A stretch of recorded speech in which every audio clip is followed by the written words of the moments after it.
hitch, but I will explain everything as we go along. Welcome. This is Adventures in Eurorack. I'm Gaz Williams, and I've got a special guest joining me. I will introduce the guest in a moment. But before I do that, I just want to talk to you a little bit about a few things. Firstly, well, tonight is the conversation we're going to have with the guest is going to be about a certain module, and we'll be looking at that. We've got the modules in front of us. Okay. And I just want to mention this first. This is something that's arrived, and I really think it's super cool.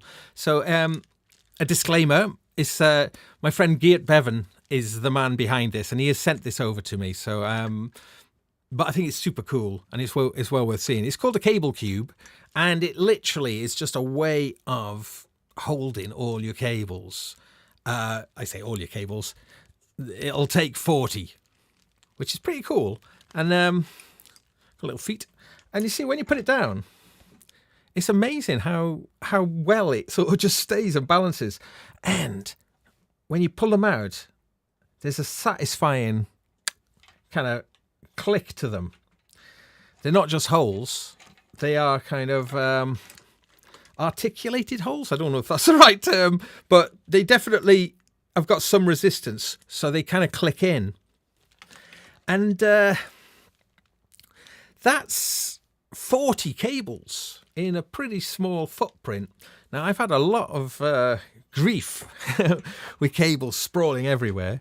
So actually, that's quite nice. Now, I will show it again. You can just see in the corner right where my finger is there, just there. That's the Moog, the Moog semi-modulars. And there's a little cradle, so that can attach on the cradle, and then it's right next to the patching points on the Moog semi-modulars. So super cool. But you can detach it, and like I'm using it now, it's got little rubber feet.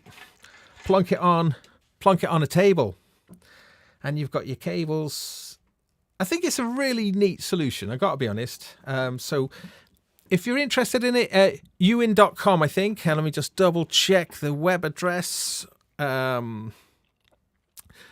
Because this is a brand new product. And I've got to be honest, what's been really impressive to me with this thing is that Geert shown his idea on social media right from the start with it. And yeah, uwin.com. That's uwyn.com or shop.uwin.com if you are interested in them. But yeah, because he's 3D printing them. So these are kind of made in really small amounts. It's got a bit of a rough finish that you get with 3D printing, but it's fine. It's perfect for what it needs to be. I think it's cool. But yeah, Geert went from showing the basic idea to making it available to buy in a matter of a few weeks. It was an astonishing thing because he completely shared the process of him inventing it and bringing it to market. 2 weeks or something like that, 2 or 3 weeks. It was astonishing. So yeah, pretty cool. So anyway, it's a bit of a plug, but Geert's my friend, so why the hell not? And speaking of friends, I think it's about time I should introduce our guest, because joining me tonight is Mr. Steve O'Hare. And here he is. Technology journalist for TechMoan. Not TechMoan, TechCrunch. See, TechCrunch. I'm a massive I'm a TechMoan fan as well, you see. That's a YouTube channel. I don't know if you've come across that. Anyway, TechCrunch. TechCrunch, covering all sorts of things with technology, I guess. And but are also in the... How would you describe yourself? Modular musician? So just a musician and music sort of bedroom studio producer type. But I think in the last 2 years went down the Eurorack modular rabbit hole. Has you been doing jazz? Yes. So yeah, but definitely before that, into synthesizers, mostly a keyboard player. So yeah. So one of the reasons that Steve's on the show tonight is because he's been involved in designing his first ever module, and the backstory to it is really, really interesting, isn't it? I'm just going to mention a little bit about the story, and then I'll pass over to you to take it over. But as one of your jobs, the day job in TechCrunch, you wrote a feature about people behind Modular, various makers as such. Steve, take it from there. What happened? What happened next? So I wrote this this feature article called "Meet the Makers of Modular," where I was really lucky. I got to interview like some of them, sort of boutique, sort of 1-person, 3 to 4 person shop, like Eurorack module makers, including, of course, Dofa himself, Didier Dofa. Because what people don't often realize is that's like a 4-person company, right? Wow. Like, it's tiny still. Gosh. So I interviewed him. I interviewed Alan at AJH Synth, which does all that lovely Minimoo, Eurorack type stuff, and a lot more now. And of course, Mutable Instruments. So a bunch of these people. Yeah. And I was so sort of blown away by the fact that they could bring out these amazing products with such small teams and have that passion and allow the sort of the user to feel quite connected to the actual person who like conceived and designed and conceived of the module and then brought it to market. And I started to learn a bit about the process, and I sort of had this epiphany where I realized that one of the things I love about Eurorack is the stories and the people behind the modules. So that when you'll know this, Daz, when you get a module, you can almost feel the love that the module's been given by the person who came up with the idea, right? Yes. And I buy other idea like, from major manufacturers like Cord stuff or whatever, and it doesn't quite have the same feeling. But perhaps it did back in the day, like in the 70s, in the 80s when this stuff was coming through. So I fell in love with that aspect. And then, like anybody who's sort of creative, I started having ideas, like ideas above my station of like what what modules I would like to see that don't exist, and what kind of. And as part of the article, I actually interviewed a couple of retailers, and one of my sort of final questions in the piece was like, is there room for anything else in Eurorack? Like, is there anything left to sort of fill? Because I think there's like 4,000 modules or something, over the years. Wow. Right? And one of the things that one of the interviewees said was like, yes, there is. It doesn't need to be like necessarily a new idea. It can be a new twist on an old idea, or it can be maybe smaller, right?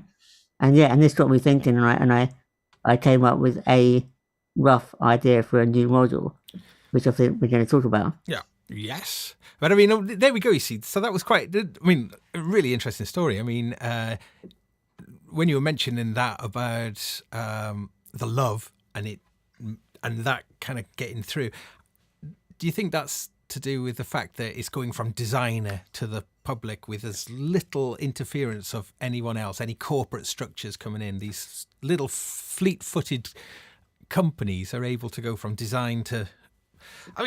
Actually, this little story I was saying about Geared going from design to actually available to buy in 2 or 3 weeks. I mean, Modular, I think it takes a little bit longer than that, but it's still fairly short development times compared to what the major companies have to do.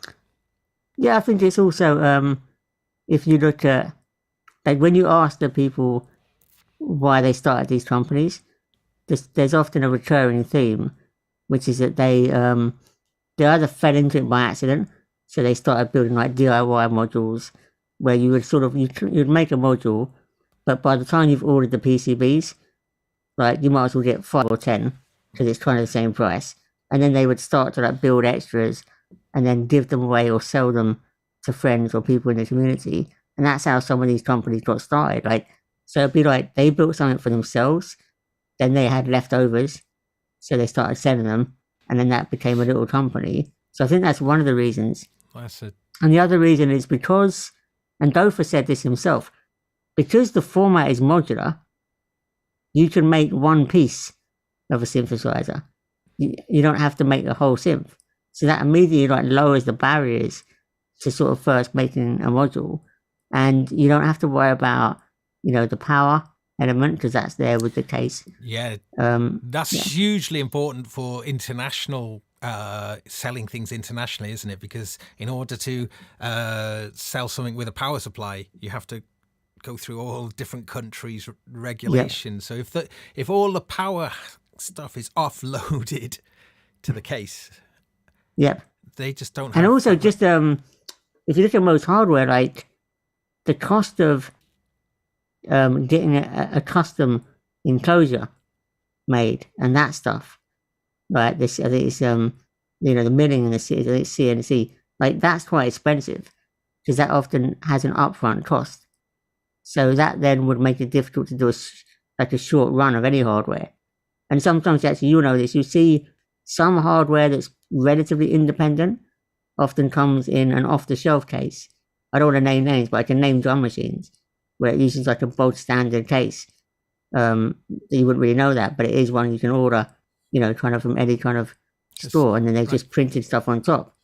So you see that already. That's already an issue. So again, with Eurorack, you don't have to worry about the case for the machine or the power because somebody buys a Eurorack case and starts putting things in it. Yeah. So I think that's also a part of the reason just the modular format itself lowers the entry level to get a first piece of hardware out there.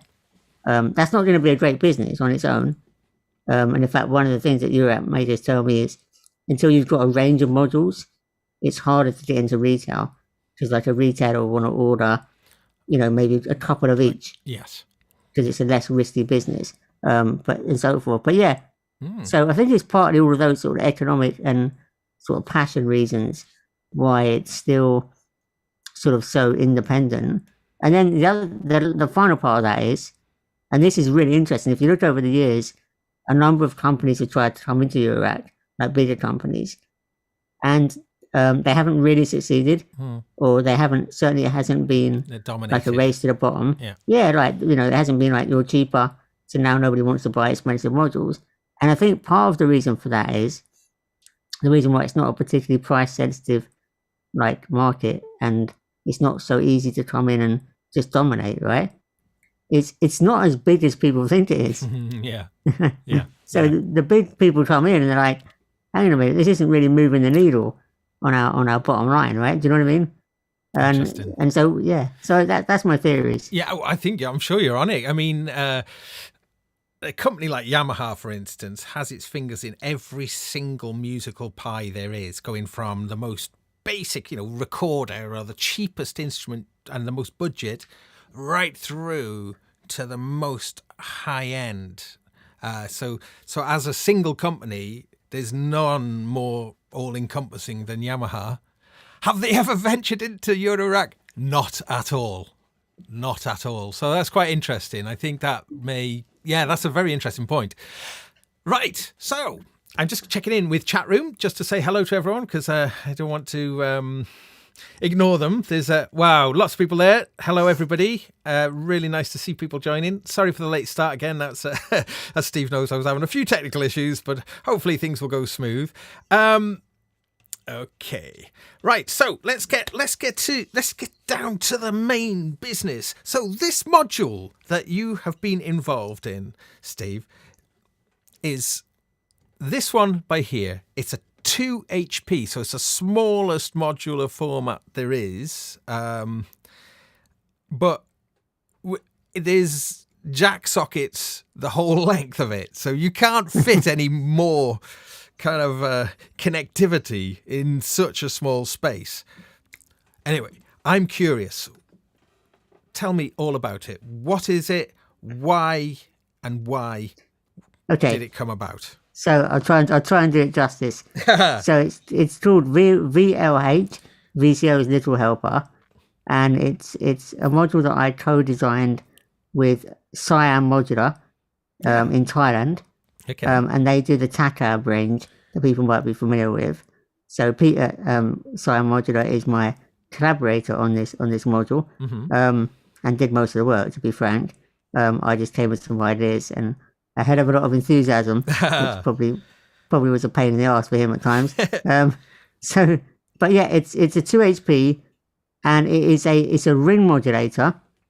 It's 2 subdividers, a noise generator, and then a clever feature that I came up with, which is basically we're calling them throughs.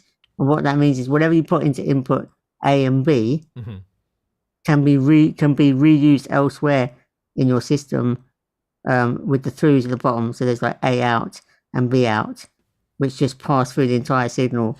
So instead of using stackable cables or multiple or splitters, you can just reuse the VCOs that you put into input A and B elsewhere in your system without having to repatch. Yeah, handy.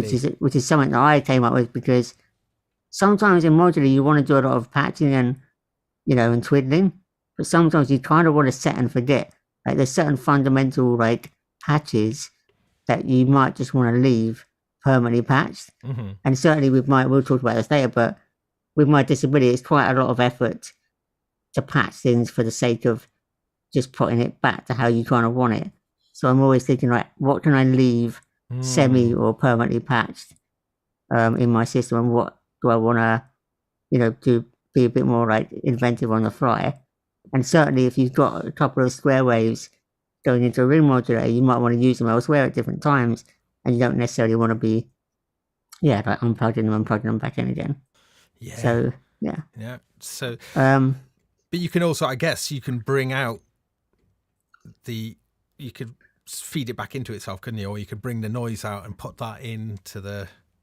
Yeah, I mean, yeah. To be honest, I haven't done enough of trying. I haven't been modular enough about it in my own use of it. But yeah, you can do some weird stuff. And also, just, it means that if you've got a mixer near the VLH, you can blend in a bit of ring mod with the original waves, like very, very easily, because they're just there.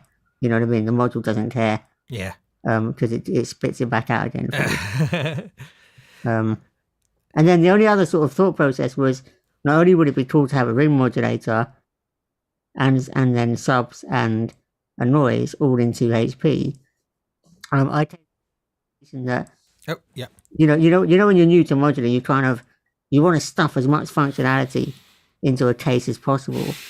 But small modules are not always great, right? It gets very crowded, congested, but I realized that with 2 HP, the one kind of module that seemed to be okay was a module that just had sockets, right? So it's very deliberate that it's like, if we just constrain ourselves to 2 HP, sockets only, our thought process, what could we put in it that would be kind of cool and interesting?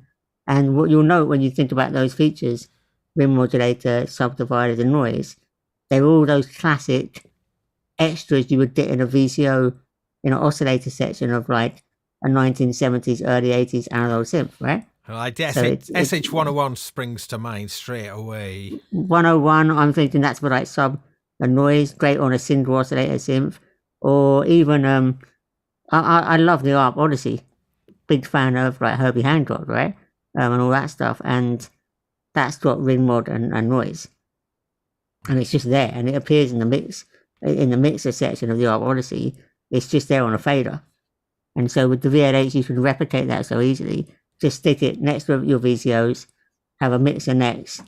Yeah. And it's like you've got your vintage synthesizer. VCO section. We've kind of got that here now. So what I've got in front of me is I've got the Hysteria from Dreadbox, which is acting as our VCO, and then I got the Eudaimonia, which is acting as a mixer, but also a VCA as well. So we can kind of take multiple outs and into the Eudaimonia, and just going to do this long shot here. Look, see, I can just reach and grab these from here. How neat is this? I'm sorry, I'm just dead chuffed with this idea. What do you think about this idea, Steve, incidentally? No, I think it's great. I think cable management and just being able to like have an idea and grab the right cables really quickly and not have a complete mess in your studio or in your room or whatever, like that's definitely the way to go. I mean, there are other solutions, but not ones as neat as this, I don't think. I wonder if I could somehow mod this. This is what I'm thinking. If I can grow this a bit longer and tie it around the bottom of it, embed it all the way in, then would that be the most? Oh, I'm getting carried away. Right, let's get back to the. So I'm taking out here. Right, well, let's get a sound.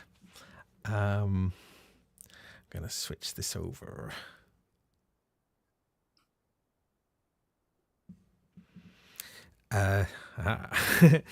Right. So I'm going to take, let's go to this view just for a moment. And let's see, we got some sound. Or you see, now this is the big challenge that I have, is getting sound out in the first place. Let's plug this in here.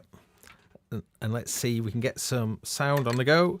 Oh yeah, let's take that. I'm going to put this into the through for now. We have sound! Ladies and gentlemen, we have sound! Right. Not a particularly interesting sound just yet, but this is where we're going to start from. Okay, I'll tell you what, I'll bring you back there, Steve, for a moment. Should we get an arpeggiator on the go?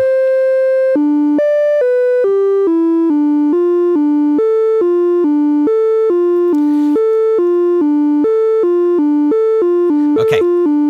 All right. So, what I'll do is I'll patch a few things in, Steve, and then you could give me some ideas of some other things to do. So I'm just taking out the through at the moment. So I'm going to go into my second mixer channel, and then we got a sub, and we got a second sub. Oh, meaty. There we go. Here we go. Oh yeah. So the balance of the three of these is giving us all sorts of subtle tonal shifts.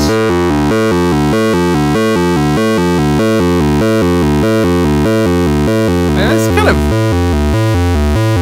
this is like the most basic stuff, but how joyous it is.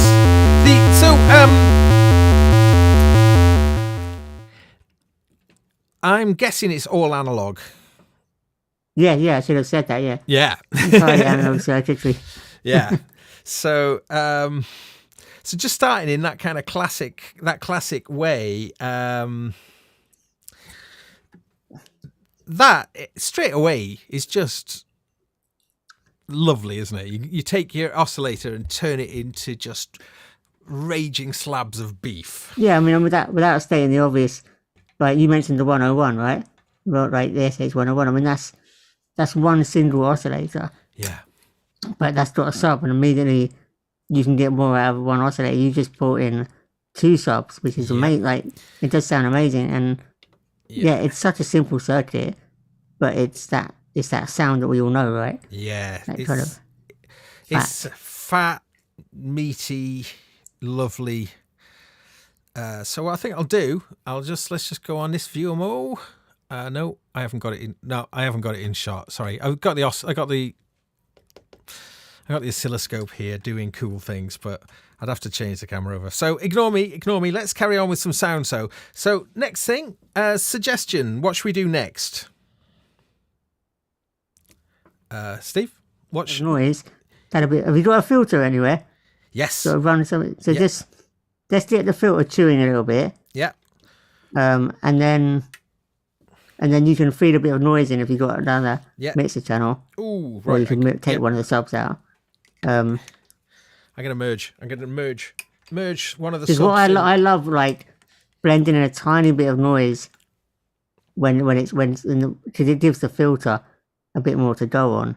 Mm-hmm. If you want that sort of classic, slightly dirtier, vintage sort of sound. Yeah, let's. So I think I'll if I put the noise into the attenuator, then I could then just tap out a bit of noise that I can mix in with one of my sub oscillators. I'm thinking that's going to work, isn't it? This is me thinking I know what I'm doing. This is also me going to come unstuck in a minute when it doesn't work. But let's have a look.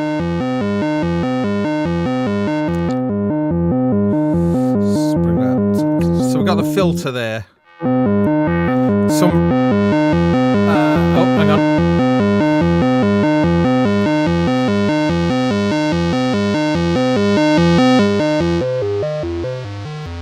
Yes. Yes. So, ladies and gentlemen, it's a first on the Adventures in Eurorack show where the thing I've attempted to do has worked straight away. Right, so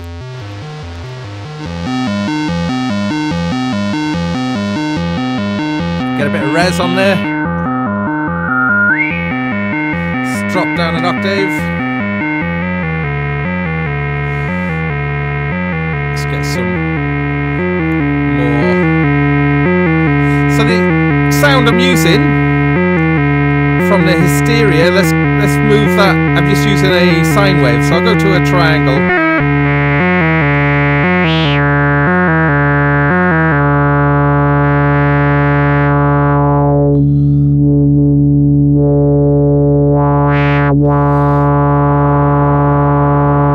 There we go.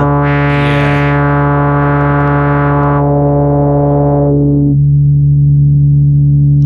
Okay.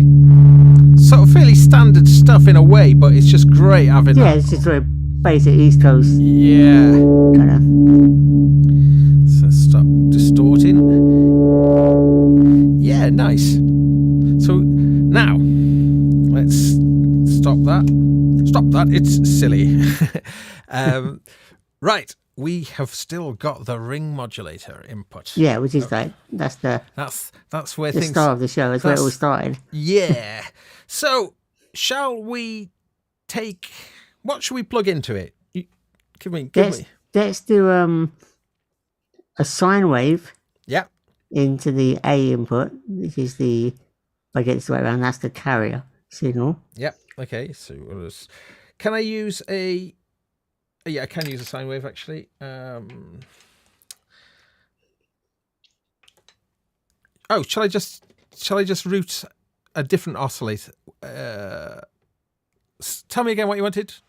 A sine So wave. sine wave Yeah. into input A, Oh yeah. So I'll do that. We got that. Hysteria is doing that. Yeah. and then input B Mm-hmm. will work on anything, but try like a square wave from something. Should I take it from an LFO, square wave LFO Or no, I'm thinking another oscillator? standard oscillator. Whatever. So Yeah, they got one in the disting. Oh, let me do it from. If I do it from an LFO though and put it at audio rate, that'll. yeah, that actually that in that case put the LF. Oh, let me get this right around. Yeah. Yeah, no, try that. Yeah, try that. Oh, LFO. that is the modulator. Yeah, so that will go in B. Into input B. Yeah. Yeah, and that's going to get us into that sort of quite soft but metallic, kind of slightly clangorous territory. But that's a good way to show the initial ring mod. Yeah. Okay, so I need extra mixer channels now, so I'll just set that up quickly.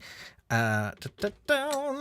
And then, so that's coming from there, and then this one, input 2, let's just set them the same, is going to come out from our The ring mod out. mod out. Yeah, okay. Yep. And then where you'll really hear the ring mod, yeah, as you know, when you change, when the LFO speed is quite slow, Yeah. it's going to be like a tremolo. There you go. Now you're in your audio rate. I'll take it from us. I'll take it from this LFO has got 3 different LFOs. This is also from Taakab. Okay, yeah, the Taakab 3 LFO. Yeah. Yep. Excuse this droning for a moment. So they're defaulting, aren't they, to like a slow, medium, and fast? Yeah, I think the top one is it. The top one's faster. Fast, yeah. The middle one is 10 times faster. Right. And then 10 times again, I think. Which one should we go Well, for? 1, 2, or 3? Your choice. I would say try with the first one. Yeah, number 1. Square It or may be too fast. square or triangle. Triangle, go triangle. Triangle. Okay. All right. And then input. But it may be too quick. Even this one may still be too quick. Oh, there you go. There's your tremolo, right? Yeah. We could just get that tremolo vibe there. Yeah. Okay.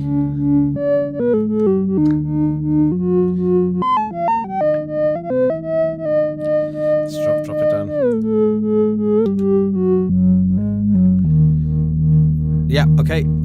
It's really smooth. What you find when you have a sine wave as a carrier, Yeah. it's like a softer in mod.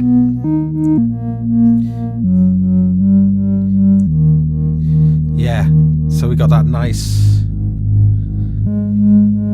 Let's open the filter up a bit more. Let's get a bit more volume. It's coming together now, isn't it? Back off the noise a bit. And then as you're playing, try turning the LFO speed up.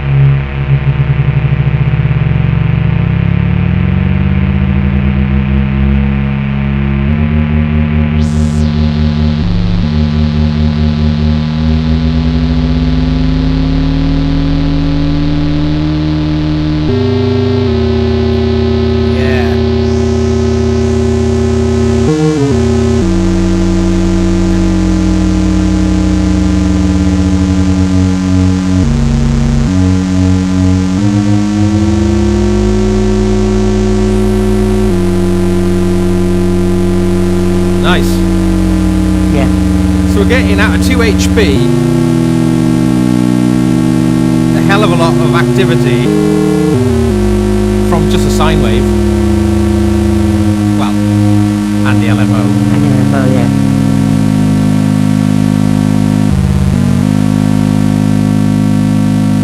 And of course, like I was playing earlier with these levels, it's almost like additive synth, really, isn't it? When you Yeah.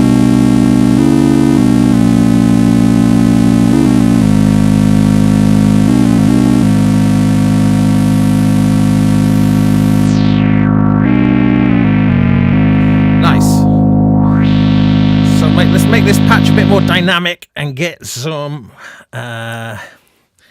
Let's get a little bit of velocity sensitivity affecting things. Hello to the chat room and anyone who's joining. My guest tonight is Mr. Steve O'Here, for those of you who have just switched in, tuned in, etc. And yeah, looking at Steve's module, the VLH, VCO's little helper. Yeah. So, Steve, let's talk a little about your musical kind of influences and get a little bit of background about your music taste and your music kind of direction. I'm probably like quite unusual for Eurorack. That my sort of my into music initially was blues, like blues music. Nice. And then kind of, you know, rock, but like bluesy rock, and then funk. And from funk and soul is like how I got into synthesizers. Yep. I know that path. Yeah, and also like jazz funk, like I mentioned Herbie Hancock earlier. And then you're probably going to kill me when I say this, because I bet this is more up your street, but I've recently got into like, is it Dreams? Is that the album or the band? Who am I thinking of? Like the sort of that intersection of like rock, funk, and like brass and jazz stuff that kind of happened, I guess, in the late mid-70s, maybe. Dreams. Yeah, who am I thinking? Let me look at my Spotify. Oh, interesting. But yeah, that's so yeah. But I'm a keyboard player. Is my you know, that's how I got into music initially. Yeah, you don't know the Dreams album? Nope. Okay, you gotta check it out. You love that. Okay. Yeah. So that's Dreams by. It's just by the band. The band is called Dreams as well. Yeah, I didn't realize that. And I think that's. I think that's the Brecker brothers on horns. Brothers. Yeah. Oh, okay, so cool. Was Was the kind of Random Access Memories album by Daft Punk, was it one of the big influences on that album? Because that really sort of fixated on a late 70s. Yeah, possibly. I mean, that Daft Punk stuff's great. So they obviously would listen to the right stuff. Yeah. But yeah, so, and then I've got, over the years I've built a little home studio, and most recently I did an album. Like my original band that I was in as a student, and then when I graduated, that band disbanded in the late 90s, or basically the turn of year 2000, and just literally, I think it was like 2 years ago or 3 years ago, but we finished it last year. It got released in lockdown. I inadvertently put my old band back together. Oh, nice! Like kind of tricked them, like yes, to get involved in my solo, my solo album. Yeah, and it's basically the old lineup, and then a bunch of other musicians, and that's like soul, like kind of funky soul bluesy stuff with some synthesizers. Like there's an Arturia microbeat all over it, well, not all over it, but in places. And then the album that I'm working on now, sort of the lockdown album, is gonna be, I don't know, 60-70% synthesizers, and as you know, because when you do music, you don't necessarily set out to write a certain way, but it kind of reflects the mood and the times you're in. Yes. So that this current project's definitely sort of quite anthem, quite like cinematic in sounding, and thematic because of the pandemic and lockdown and stuff. With vocals or instrumental? It's actually going to be instrumental, whereas the previous album was more songs and vocals. This one's instrumental, and you know what? Like I've never done an instrumental album before because you have to start thinking in a different way, replacing the sort of main melodies where vocals would be, and stuff, and you have to lean more on your playing and stuff, obviously. But I'm loving it because it's creating that extra space to then fill is so much fun, right? Yeah. And getting more into like effects, and I've got quite a lot of analog gear here now, like outboard effects, and I think with the modular, it sort of taught me the importance of like keeping everything moving, whether that be modulating or cross modulating with like having modulation affect other things, or just tweaking dials and buttons on the fly, which, as you know, when you're in a door, when it's all moving a mouse around, you sometimes lose that way of thinking, right? Yeah, absolutely. Unless you start drawing automation lines and all that. And I think that's the biggest thing from Eurorack. Maybe I didn't need Eurorack to do this, but Eurorack's got me much more into that, thinking that even the producing side is an instrument, and can be done live. Yeah, the performance, it's capturing performance. Yeah, that's the word. Yeah. Yeah, it's very easy with DAWs to make music where there's not a single thing performed in there, and but this is kind of interesting then. So I'd like to talk a little bit about some of your accessibility sort of issues that you've had to deal with, because you're wheelchair bound, and you have full dexterity in your fingers. So yeah, my fingers aren't too bad, though. They're not very strong. Basically, my condition means that I basically have like muscle weakness. So that's fingers, that's arms, basically everything. So in terms of, like, I've always been a keyboard player, and in fact, actually, when I was at school, when I was like in like, I guess junior school, right? I don't know why, but I had an interest in music, and I said, look, I want to learn the piano. And I remember being told, oh, you will never be able to play piano. Right. And I think they sent me home with a doctor's bill. And luckily that wasn't the end of my interest in music, because it could have been. Yeah. Right? No offense to doctor's school players out there. But but I've always played very one-handed. So I actually use one hand to support the other hand. But it turns out I've actually got a decent right hand. Basically non-existent left hand playing. But I can play, I can play blues and stuff quite well. I can solo and that stuff. Definite fan of the mono synth. Yeah, no, and that's the thing. When I've got, because with the modular stuff, I've got really into mono synth. and actually it kind of helps my playing because of portamento and stuff. If your muscles are not really strong and your technique just goes on a bit of a wobble because you're tired as you're playing, like having a bit of portamento or low note priority or whatever, yes, can sort of save you. Nice. But anyway, I digress a bit. That's a great digression. Yeah. So my studio was in the box, was in a door for years, because that removes the need to physically reach a giant mixing desk or to have a patch bay. But I realized in recent years, kind of because of Eurorack, that I was missing out too much, because there's something so nice about hardware and having instruments around you in a physical form. I mean, I don't know if you're the same, Daz, but sometimes I'll stare at an instrument and just the look of it inspires me. It's like, I want to get my hands on that. Yeah. And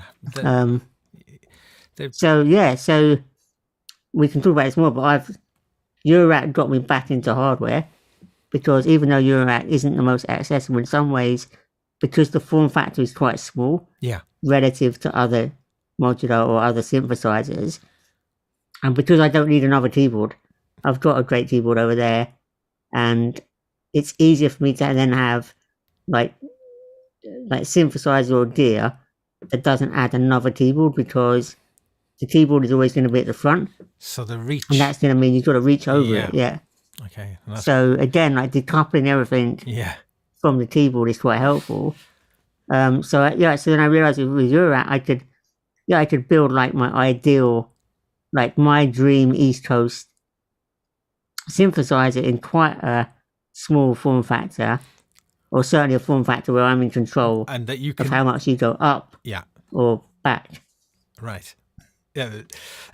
So I've actually got a little. I got some photographs that Steve sent me of some of the. You've modified a bunch of effects specifically for your needs. I was really quite inspired about this.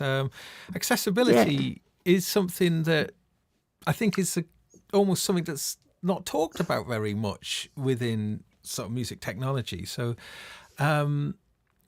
This is a recent thing I've been doing, which is, it is down to Eurorack again. Because of Eurorack, I'm thinking and learning a bit about electronics and realizing that, that some of the circuits and principles are quite simple, and don't be afraid of sort of modding stuff a little bit, right? If you know a little bit about electronics, or you've got friends that do. My sort of next idea after modular was I started to get into guitar pedals, right, and realized that guitarists, like in a way, Eurorack is like guitarists have that in pedals. Yeah. They just don't realize they have it, right? Like a modular Whereas Eurorack people, like we embrace, the analog versus digital arguments, and like connecting something into something is a modular thing. But in a way, that's what guitarists have been doing with their pedal boards. And so I wanted to buy some outboard effects, like, choruses or like various overdrive, distortion, phases. I've gone crazy on phases like lately. And pedals for me have two issues. The actual foot switch, they're like so hard to press. Right, to press with your hand. I mean, they're hard to press, especially click ones for everybody. So I mean, it must be especially hard for you with yeah. And it's one of my pet peeves. Like you see so many YouTube videos from retailers saying you bought your first chord synthesizer, now you can spice it up with pedals. And I'm looking at it thinking, but pedals are awful for everybody. Like, why aren't there more manufacturers doing effects for keyboards or for home studios? Desktop. And that's kind of gone out of fashion, right? So things are starting to move back more that way. I think things like Dreadbox bringing out the hypnosis. So there's a little bit I love that. Yeah. The hypnosis. I've had serious tear loss for that. Actually. Yeah. Me too. But then the problem with that format for me is, or for lots of people, is I live in a tiny house in London, right? And my desk space Right. is premium. Limited. This Yeah. space. So Right. again, anything where you're Yeah. having to just put it flat on the desk Yeah. is going to cause me a problem with trying to reach Yeah. to the back of the controls Right. if it's quite a deep thing, yeah. Or I'm just going to run out of desk space. Mm. So yeah. So I think what you're going to show is Yeah. one of my crazy projects was I met this product design student online in Germany, a guy called Holder, Uh-huh. and I gave him I had a broken module, and he said, "Oh, send me your broken modules, and what do you want in return?" And I said, "Well, you're a bit of a product design guy. I want to try this idea of potting a bunch of cheap Moore pedals. So like they're really good, the Moore pedals, but they're like kind of sort of clones of like classic circuits, like classic choruses and stuff. I want to stick a bunch of these in like a desktop enclosure, a little bit like a 1U half rack almost. And we'll put it in this different case. We'll like make it semi-modular, so it's all normalized. So each pedal runs into the next pedal, and you can repatch it at the back, and then put all the controls in the front. And he said, "Yeah, it'll help me do it." No. I don't think he realised how much work it was going to be. Okay. To sort of figure it out for the first time. Yeah. Like afterwards, we're like, if you want to do another one, we could probably do it. Yeah, you got in it. like 1/4 of the time. Let me play some of these photos. Now, what I've done is I've done a little I don't know, like a little playlisty thing of photos. Let's just run that, and then I'll have to. Oops. Oh, hang on. Oh, it's all gone wrong. So I've got the photos. I've just got it playing on the wrong screen. Let me just. How on OBS do you edit something without losing? All right, we'll have to just do it. Let's just do it. Bear with me, everyone. You weren't expecting this to go slick with you. It's a miracle we're here. I know. Right. I've got some photos, but they're on the wrong. All right. Let's move these up into this desktop. Okay. I'm going to have to pop you off there for a moment. Bring these photos in. I should have thought this through a bit better. Doo-doo. Here they come. Here they come. They're really interesting, though. Right. Let's do that. Let's just go on to here. Okay.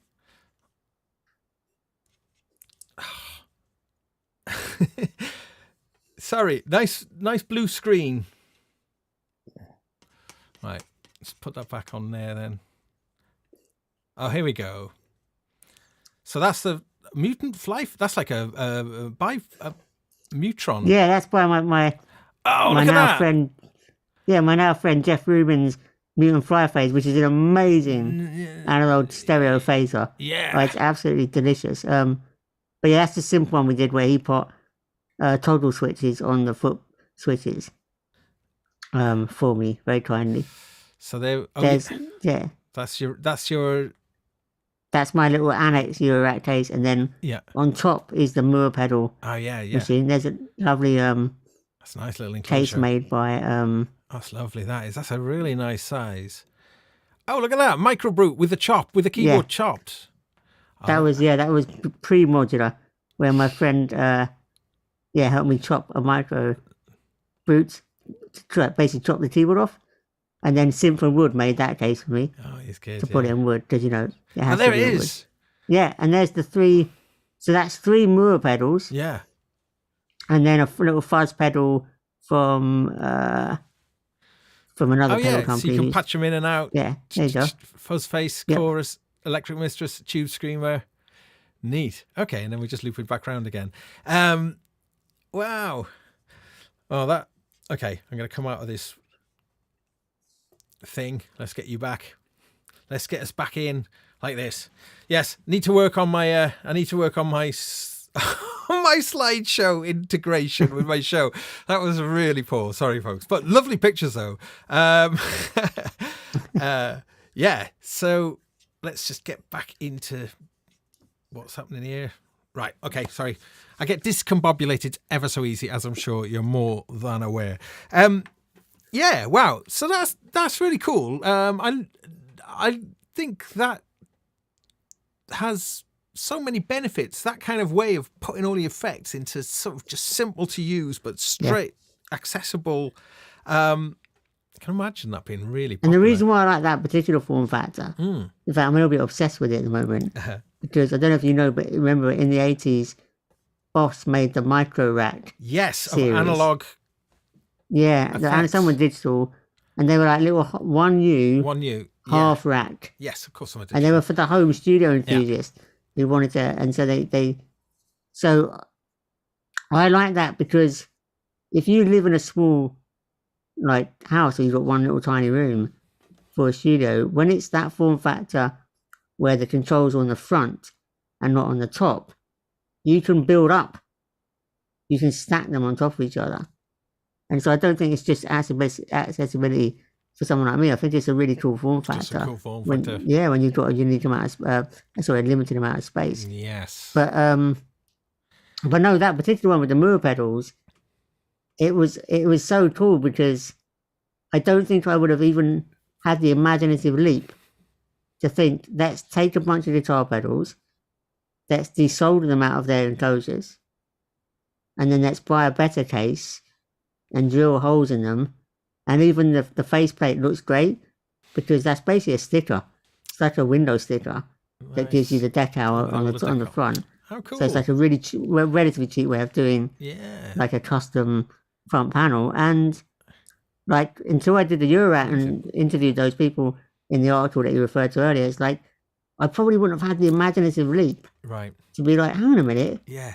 If something doesn't fit how you need it to fit, then you can customize and you can mod things and think, a bit more laterally to make the world fit around how you work.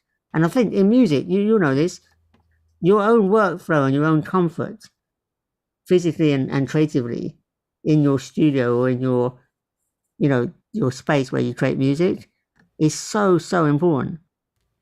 It is. For me, lighting has actually become quite a crucial thing for creative vibes in recent years. Is something I didn't maybe pay enough attention to in the past. My friend Robbie Bronniman, who's a great music producer, has always put a real value on lighting and having atmospheric and sort of different mood lighting for the creative process. And it's something I've been playing around with in the last year, really, much more than I ever have before. But I find it's, so just following on a little bit from what you're saying, going off on a tangent, as is my right. But getting into like some sort of special place, make the creative process a bit special, and so picking up from what you're saying there about making things kind of comfortable and creative, the creativity first. So I think if we come back to the module, I think it's that's some extra insight there that I think helps with the thinking behind the module. So let's just come back to this view for a moment. So that 2 HP format then, how important is it to you to have your modules as small, and I'm not talking about just ones you want to build yourself, but modules that you look to buy? Is HP a really important part of that decision for you? So obviously there's a trade-off. When the modules are small, certain modules are terrible to use, right? Yeah. So it's not that I'm advocating small modules, although actually if you look at my cases, even when the module is big, it tends to pack quite a lot of functions in it. Right. So probably per function, it is quite small. Right. And that comes from just the fact that I don't really have any room left that I can reach in my studio. Yeah. So unfortunately, I don't have a photo of the studio, but there's like an L-shaped desk. So there's two desks put together as an L. And then the laptop, because my entire studio is built around the door, but it's done in such a way that the door doesn't really care if it's a software plugin or a piece of external deer, which is really cool. But I'm essentially, because I can't reach very far up or very far forward, I'm just limited to that L, to however deep I can reach in the L shape of the desk. So in that sense, in terms of Eurorack, I am really limited to, I've got one case that is just literally 3U and then 104 HP. Yeah. And then I've got another case, which is one you showed briefly, which is a little 48 HP lunchbox case. Yeah. And that's, or teddy boxes, as I called it. And that is basically it. And I run the two cases together by having about 5 or 6 long patch cables, so they're sort of interconnected in quite a sort of makeshift way, but it works. And I don't have any more room. Yeah. Physically, it's not a case of just the room in the room. I just mean physically, I can't really find a way to build further back or up. So in that sense, HP is crucial, but it also, it's made me, and it's taken me ages. I've bought and sold so many modules. So I've got I've even got a page on Modular Grid that is just the modules that I no longer own. Yeah. So I can see like the graveyard of modules that have gone out the door. But now I'm really happy with my setup, because let's take the main case, which you have a photo of, but it's quite cool because it has like 2 of my favorite filters. So it's got AJ Simp's like mood filter. That's your 24 dB. Yeah, and it's got a guy called G-Storm, I think it's G-Storm Electro. I hope I've got that name right. A very small modular maker over in the States. Yeah. And he does these great clones of various filters and even like the SH101 VCO. He's gone quite deep on that. And he does an ARP Odyssey filter, but the one in the middle, which is the 4027, I think. And he did it in white with the faders. Nice. So in my main case, I've got like 2 of my favorite sort of topologies for the filter, the Mode and the ARP Odyssey. And then over in my lunchbox, or not lunchbox, like Teddybox case, I've got an MS-20 inspired filter from 3 Tom Modular. Shout out to Tom, he's a friend of mine as well. In fact, he actually did some nice technical due diligence on the VLH for us. Oh, okay. Sort of as a favour. So great. So thanks, Tom. And he does this MS-22 filter that he originally built because I wanted one. It's such a funny story. That's why. So it's actually called Steve's MS-22, nice. Which is so bizarre because every time I see it or someone buys it, they're like, "Who's Steve?" And I'm almost like embarrassed to say it's me. And he blames me for starting the whole company. On his like company webpage, it's like there's actually a big heading. It's Steve's fault. So that's Steve's great. Fault. Oh, that's super cool. Yeah, but then so therefore, like the point of the story is, I've got my Mode like palette, I've got my ARP Odyssey palette, and I've got my MS-20-ish palette in a tiny amount of space, right? And I actually did own a Cord MS-10 for a while, but I never used it. It was so impractical for me. Not because it's impractical, but I didn't have space to put it. I couldn't justify putting it on my tabletop space. Yeah. And you know, it's slightly bigger and stuff. So yeah, that's also 80 HP or wide, wouldn't it? And sort of. I guess so. Yeah, very tall. I mean, a beautiful thing. I was so sad when I sold it, but I don't know. I have this thing where I could be a gear like hoarder easily, right? But when I was at school, I remember the music studio at school was really good. Oh, you're lucky. But only certain kids were allowed in there, and it had this sort of elitism. Oh, that's not good. That I sort of hated. Yeah. And I vowed to, like, if I'm not using deer, I just sell it because I'd rather someone else use it. No. I don't want to just be like a museum of deer. But yeah, I don't know if that will last. It's like if I get wealthy. I can justify it. I'm feeling. I'm trying to fight off guilty feelings when you're saying that. I can justify it because I am a music technologist and I'm allowed to have these. Yeah, things. and we if you didn't have all that gear, we wouldn't be able to watch your channel. Kaz. Exactly. Okay. We love it. Keep buying gear. The rules do not apply to you. All right. Oh, right. Relief. So, so I'm curious about Siam Modular then, because it has been set up by a British guy, but living out there, or what's the background to them then? Yeah. So he's living out in Thailand. I think his I don't know. I'm allowed to say this, but his original background, I think, was more like sort of web development and stuff. And then he found himself in Thailand, I guess, traveling and working probably out of a laptop or whatever. And then he sort of settled down and he's like everybody, he started building modules because he wanted to build himself like an amazing modular synthesizer. And before that bit of the story, he went to like music college and was sort of taught or mentored by someone whose name I forget. And it's a shame I couldn't include that in the film that we made. But anyway, one of his mentors was a synthesizer designer and had a commercial release, I think, back in the 90s. And so he wanted Peter Siam Modular wanted to build himself a Eurorack. So he was building modules for himself, and then in that classic way, he realized, what if I'm making PCBs and prototypes? I might as well make a few more. Started selling them. But now, fast forward to today, and they've got a range of, I think, like 15, maybe 20 modules. Wow. And they're very under the radar, right? Like, they're super known for their LPG. They do a low pass gate that was in 3 HP, and they just reissued it in 2 HP. And it's so good value, but it sounds amazing for a nice sort of, a sort of Booker style low pass gate. But then more recently, they've done the VLH with me.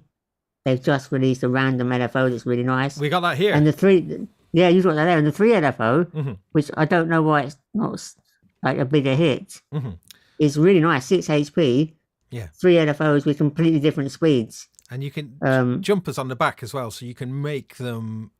You can choose which of the 3 speeds. Yeah, you can choose what. Yeah, exactly. The original ranges. was set of like super fast, medium, and super slow. Yeah. But you're right, with the new revision with the jumpers on the back, you can decide how much of each one you want. Yeah, I mean, I think it's best myself leaving it set with the 3 preset speeds. But yeah, you know what I like about that is, if you leave it set, it will make you try things you wouldn't otherwise try. Yeah.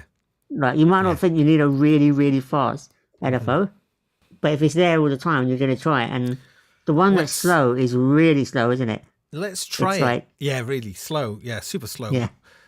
Well, let's try it, the super fast one, with the ring mod, so we can have a little musical.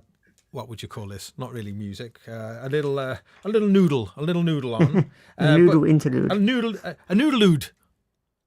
A noodlelude. Yeah, a noodlelude. I might have to get a little graphic of a noodle. It's a noodlelude time. Right. Just switch your sound. And let's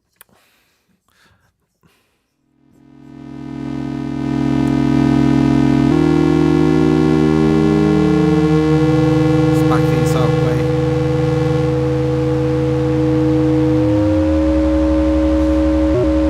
So we're gonna. Actually, this is the range of these 3. I'll do a square wave so it's nice and obvious. So it goes super slow. Actually, maybe a triangle would make more sense. Yeah, especially on the super slow. Yeah.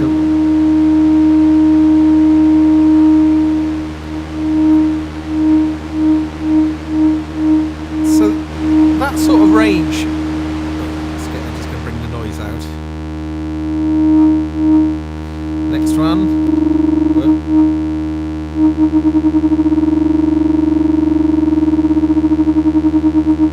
They feel quite more like synth range. That one feels like a kind of Roland sort of range. And then we get our super fast one now. Here we go. This is what the audience likes.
much about it, Steve?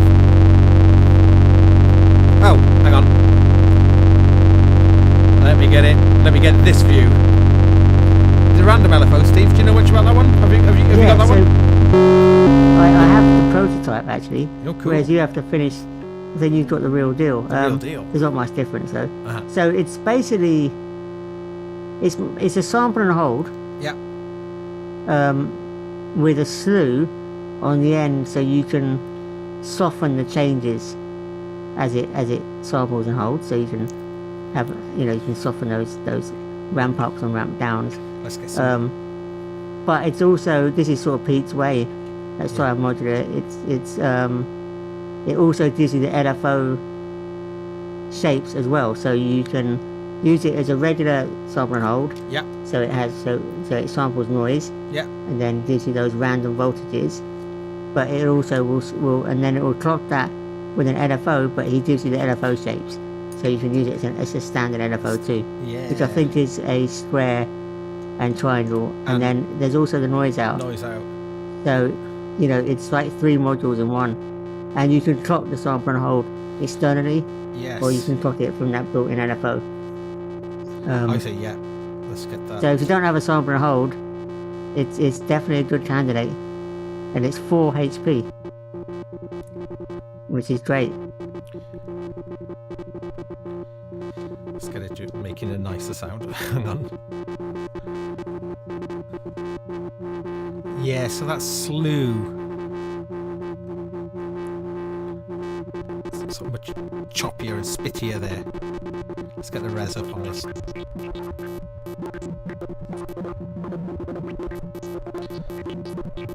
So that's slew coming in.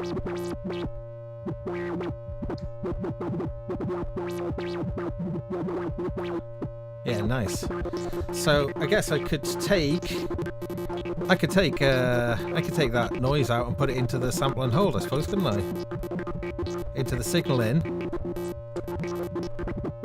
It's already doing that. It's already doing That's it. how it's normalized. That's how it's normalized. Yeah. Right. So if I could take the square then and go in. I'd have to. No, that doesn't do anything. I suppose this is the thing, isn't it? This is what we have to do. Clock in. So if I took an oscillator out, and what have I got next door to it? I've got this. So if I took my ring mod out,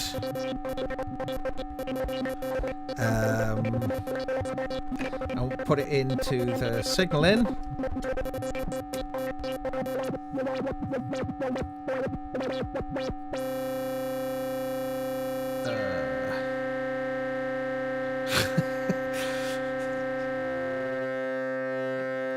Not the best demo. Hang on, let's just get a bit more volume.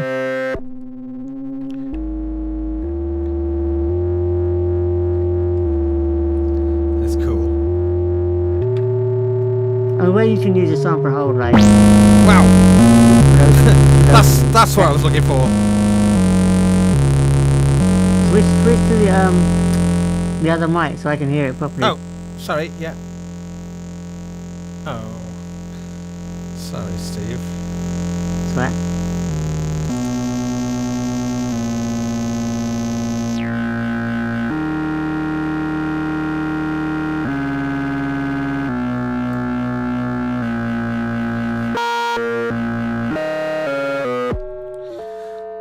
I'm gonna get the LFO.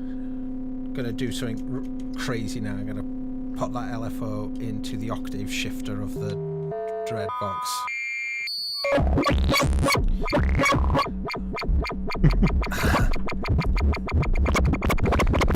Typically,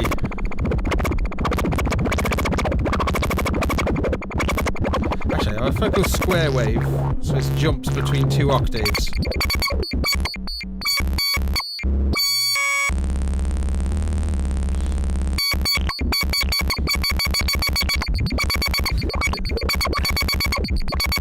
This is kind of very much beginner modular 101.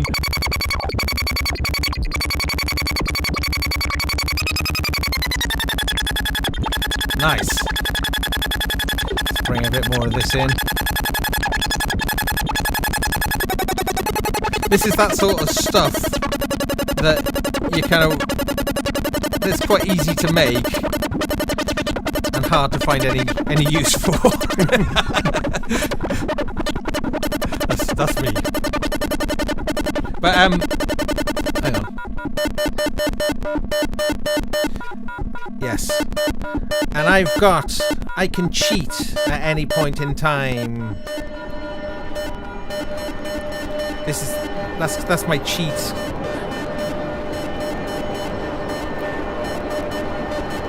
It's my way of being able to try and get out of trouble.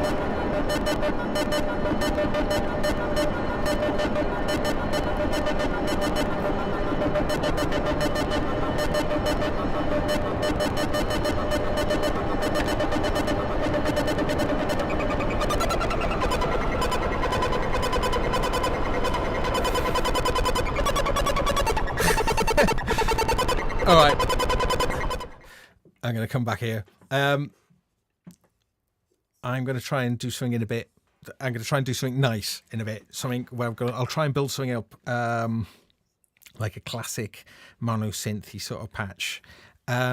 Just checking in. Oh, is the cams off? Holy crap.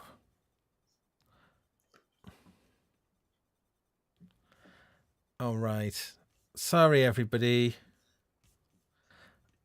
Did I have the cam off? Yeah, I had the cam off, all of that. So it was a bit like all right. Thank you, chat room. Oh, my God. Can I just wipe the egg off my face again? There we are. I tried to do something today, which I haven't done before, and I'm never going to do again. Yeah. That's, oh my goodness. I can't see OBS. It's essential that I gotta be able to see it. My goodness, I feel ashamed. Although hopefully it's like a podcast though. We were just in the audio. We were merely in the audio realm there. Okay, so I get it now. They're saying radio. Holy cow. Okay. All right. I'm going to I feel embarrassed. Don't worry, guys. We were not without technical difficulties before we started. Yes, but we pressed on anyway. We pressed on. Yeah. Yes. The show must go on. Thanks, chat room, for bearing with us. Yeah. Oh man. Okay. Holy moly! I feel silly. Right. So yes. Thank you, chat room. I'm blessed with an amazing chat room and community, not just the chat room, the people who check in with the show down the line as well. A lot of kindness, and a lot of people are very tolerant and encouraging. And would that ring true with your experience, with your involvement in the synth community? With Modular and Eurorack? Yeah, it's so weird because, okay, so Eurorack has been around, I think we were talking about this the other night on the phone, for what, like 20 years, right? And there's people that have been into Eurorack for a long time. And I came along, I think, 2 years ago.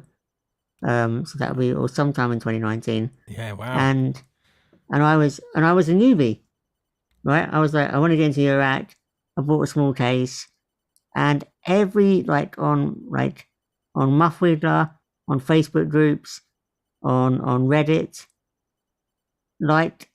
they seem to treat newbies without any snobbery, right? It's not like, oh, what are you coming along here? You don't know what you're doing. Oh, you're so naive. It's more like, how can we help you?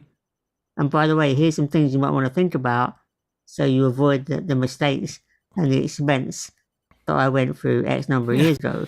Yes. And that's so unusual in any craft, any sort of, anything where there's a skill, where you've got to reach a certain skill level to get the most out of it. It's unusual for those that have got there not to necessarily want to close the door. Does that make sense? I remember in the sort of 90s, people that could build their own PCs were very snobbish against people that couldn't, kind of thing, or whatever. Any kind of where it's where you've got there. Yeah. you want credit for the work you put in, Yes. and that can invoke a certain sort of exclusivity, I guess. Yes. Yeah. And I don't know why, but Eurorack doesn't have that. Mhm. I've talked to people who I'll say, oh, are you into Eurorack? They go, yeah. And I'll go, okay, cool. And they'll send me their case, right? And their case is like a wall. You know, one of them kind of Eurorack people, where they've got like a whole side of the room, like it's like massive, and yet they're just as willing to engage and advise. Or I'll say, oh, I've got a module that they haven't got, and they'll be like, oh, what's that like? Like, do you know what I mean? It's still quite inclusive and quite welcoming. Well, I mean, I think you in Superbooth at Berlin, you know, which is a really mega cool event, but yet is mega cool, but is mega inclusive, and you know,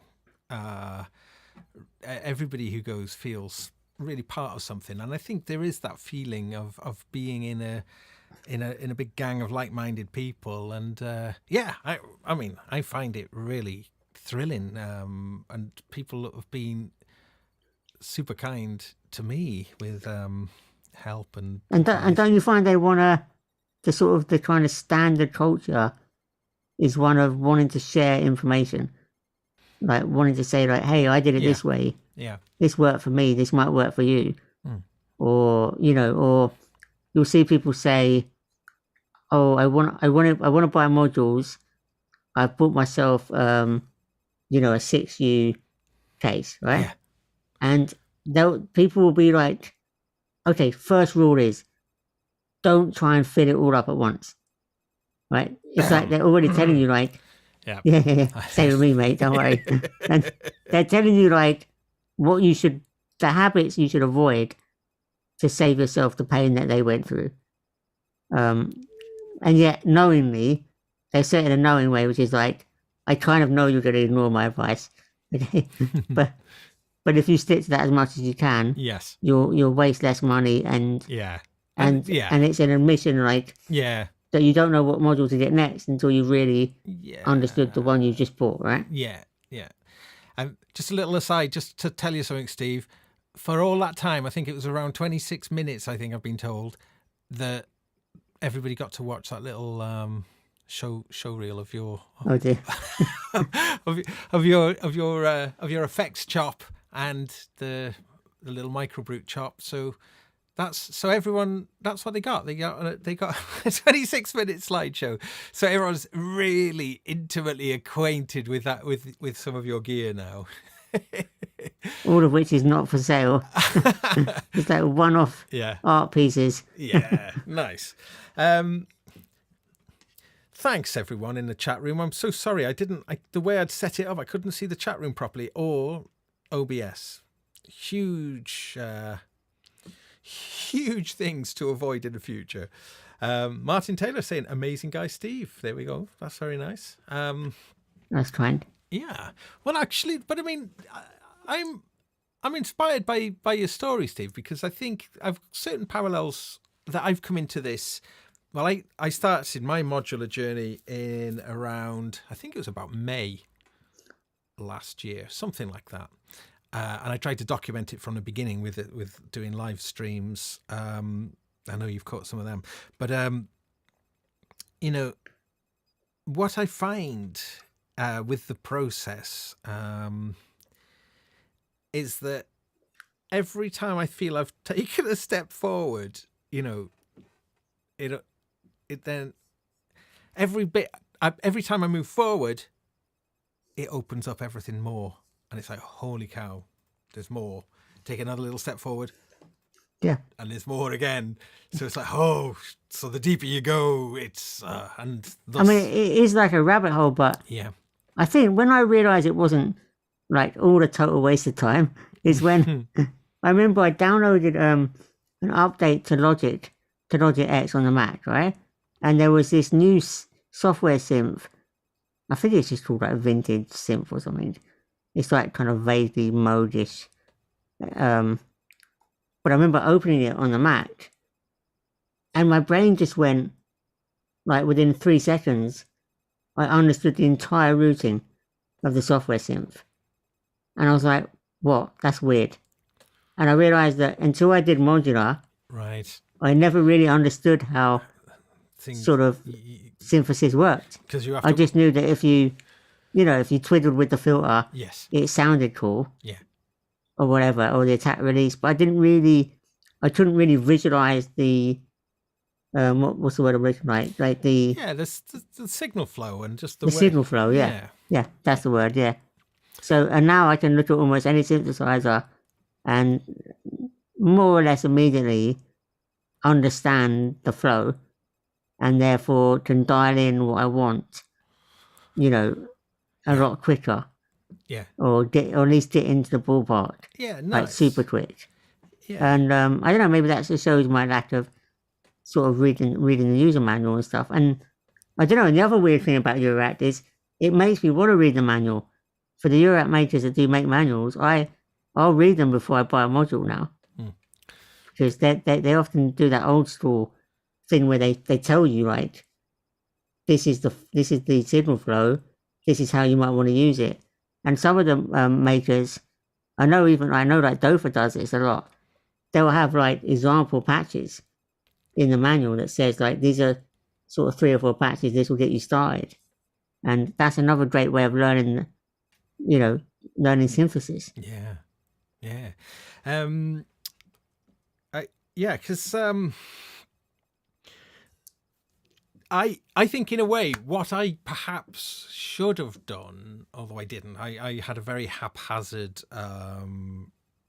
and continue to have quite a haphazard relationship with modular, but I perhaps should have started with building and maybe trying to build up a Minimoog or trying to build an Odyssey or something and getting modules that were a little bit more standard. But I wanted to get into the weird stuff from the off. I wanted to get into the stuff that is nothing like any of the gear that I've got here. I've got quite a lot of synths and stuff already, so I was looking. That's the thing. You were coming from a place of doing a lot of synths, like analog synthesizers and stuff, and I was coming from a different place of saying, I have the Arturia microbrute, which I chopped the keyboard off to be able to use it more, and then I built a very tiny case to go with the microbrute. It's that classic thing where you buy a semi-modular synthesizer.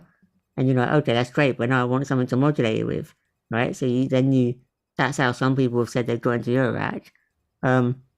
So I didn't want to go for weird straight away, but actually I don't think my way was the right way because I had to spend quite a while forcing myself to not just get my Eurorack out and just patch an East Coast synthesizer. Do you know what I mean? Like you were mentioning in the chat room loves audio rate modulation. I love audio rate modulation, but that isn't the first thing you think to do on a Minimoog. No. Right? But on a modular, you start to conceive of, on one level, everything is CV. Like on one level, it's all just, voltages, right? And once you think about that and the fact that, LFO is an oscillator, it's just that we can't hear it. It's so low frequency, we don't hear it. And then when you go faster, then it goes quote unquote audio rate, right? And you start to realize that everything's a signal path is voltages controlled and it's waveforms. And then you can get into the weird stuff. And I think again you said this on our call, right? Because you're a really accomplished musician.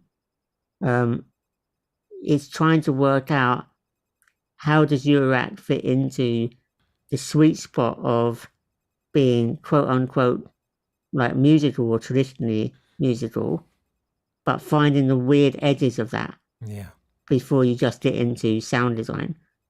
And I think in modular there's that tension where, just to give a simple example, if I'm jamming on it like on a synthesizer lead line, I'll often record that in MIDI, play it back so I can hear it, and have a second round robin go of then just patching and twiddling, because physically I couldn't do that at the same time.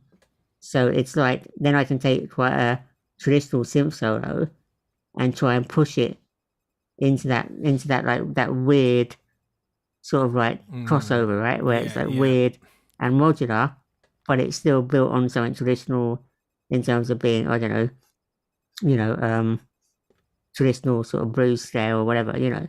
So yeah, and that's what I'm trying to do with the new album that I'm writing. I'm trying to find the edges of my traditional background of blues and funk, and then all this weird Eurorack and outboard effects. Yeah, I think that's really interesting because it sounds. I think just relating it to my own way of integrating it with what I do, I haven't found a way to do that particularly well yet. I've tried recently to on some production work that I'm doing. I've found it good for getting sound effecty type things, rises, whooshes, and that kind of thing. But I find it very separate. I find it a very separate process from, like, behind me is my music production sort of world.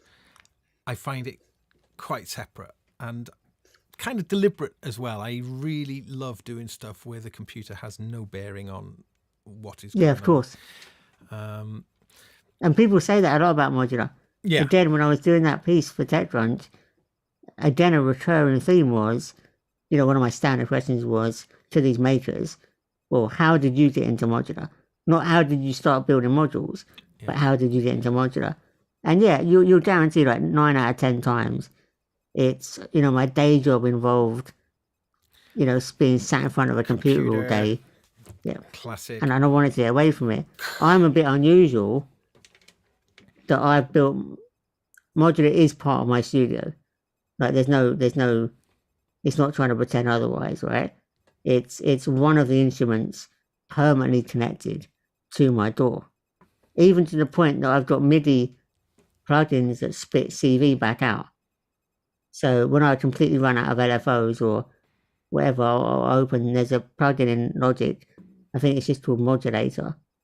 And then that talks to my my Mutable Instruments Yarns clone, which then splits that MIDI controls, MIDI CC, spits that out as control voltage.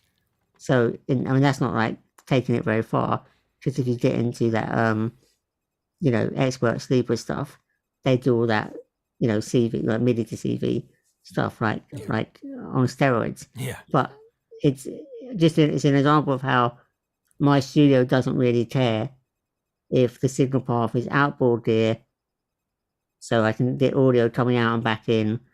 I can do interesting things like I've got a Dofa spring reverb, and I think I told you this one on the phone as well. Yeah. I'll have something in the door being sent to the spring, like as a send and return.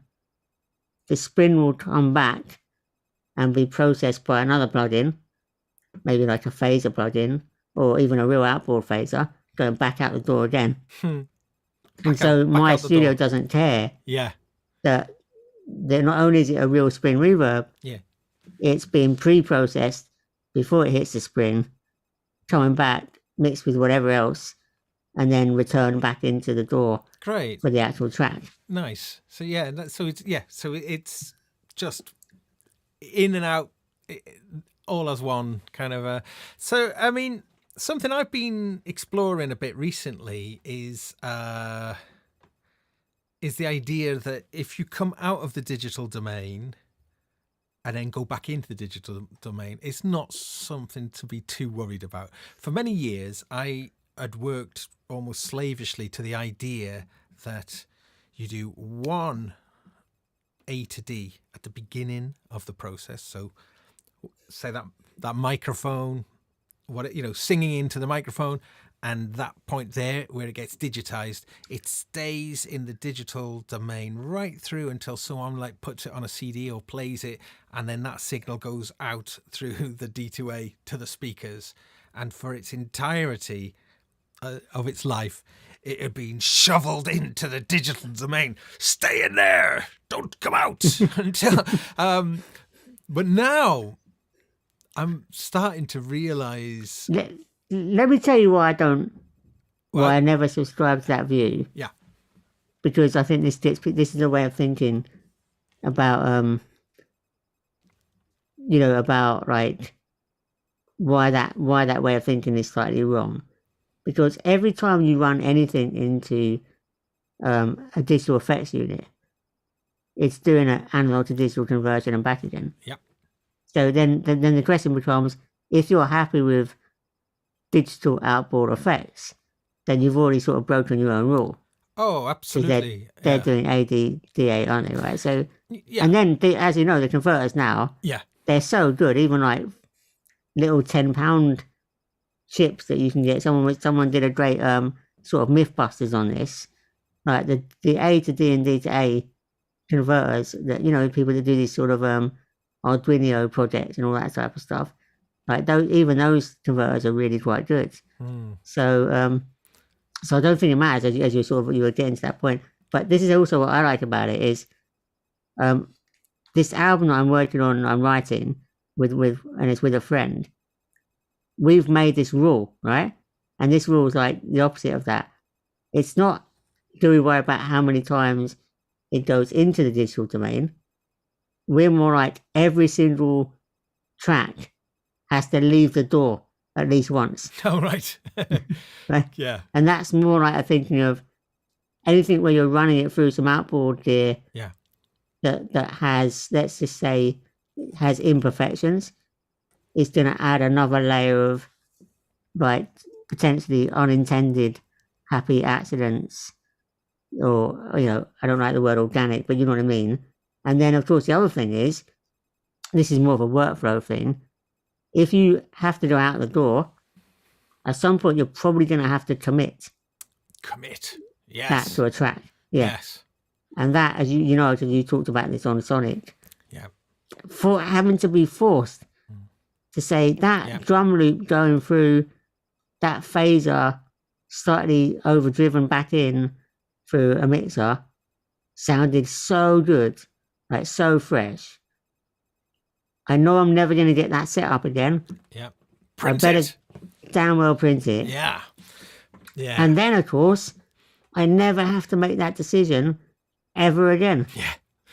So it solves that nightmare of too many choices. Shutting them down. Shutting down the choices. Yeah, great. Getting stuff done. Getting stuff finished. Getting stuff out of the door. Released. I think there's something else, though. That's a fantastic point. It's amazing. I've been exploring something else. I've been exploring something to do with, in the mastering process, really. Last year, I reviewed the Silver Bullet by Louder Than Liftoff. It was a standalone stereo processor. It's primary design to apply like an analog process to stuff that's been done in the box.